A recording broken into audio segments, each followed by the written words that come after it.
Vamos começar falando de hipnose? Alberto, qual a definição de hipnose que você aceita? Porque tem várias, né? Eu já ouvi 442. O Era problema, 441, mas eu ouvi mais uma ontem. o problema é o seguinte: acontece com a hipnose aquilo que acontece também com memória. Se eu falo assim, eu tô com problema de memória, você não sabe se eu tô com problema para lembrar de compromisso, você não sabe se eu tô com perda de memória recente, você não sabe se eu tive um acidente vascular cerebral e tô com um problema para lembrar como que dirige um carro, enfim. A palavra memória, ela significa um monte de coisa. E não é à toa que na neuropsicologia, na psicologia, a gente divide. Tem memória implícita, memória explícita, memória declarativa, memória psicomotora, memória operacional. A gente cria vários tipos de memória para poder fazer um bom recorte daquilo que a gente está falando a respeito. E com a hipnose acontece algo muito parecido, muito parecido.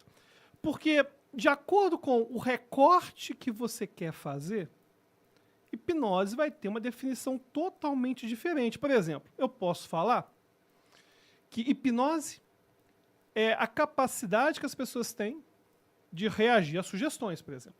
O que é sugestão? Sugestão é muito diferente de um comando. Porque se eu chego para o Nicolas e falo, Nicolas, levante o braço. O Nicolas levanta, acabou. Não tem o que fazer.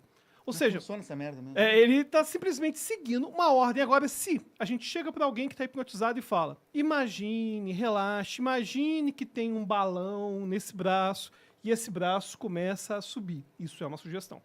Um exemplo mais simples, você estava tomando leite de manhã no café da manhã. Alguém fala assim, nossa, esse leite está meio estragado. E as pessoas começam a sentir esse gosto de estragado. É uma sugestão.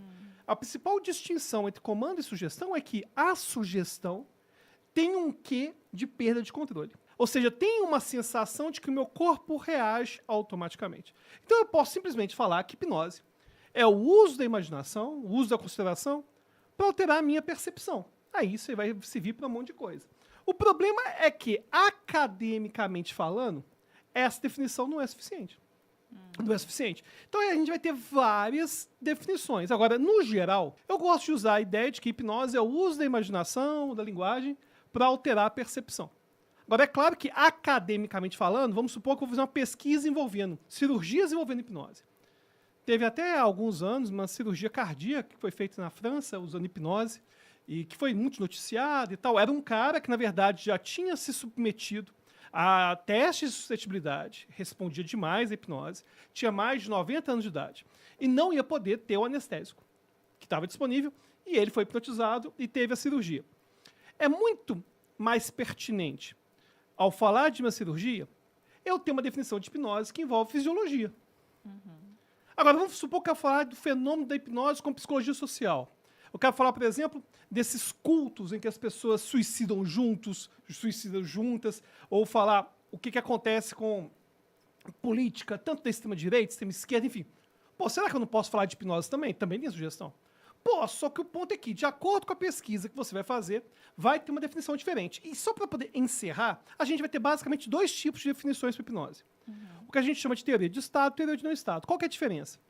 Toda vez que eu busco marcadores fisiológicos para a hipnose, eu estou falando de uma teoria de estado.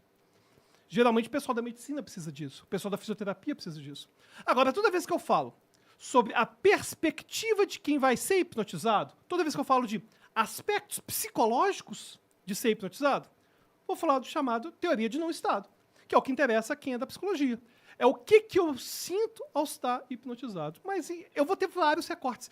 Inclusive, não existem reações que são exclusivas da hipnose no corpo humano. É importante falar isso. As pessoas falam, às vezes, hipnose, tem a definição correta.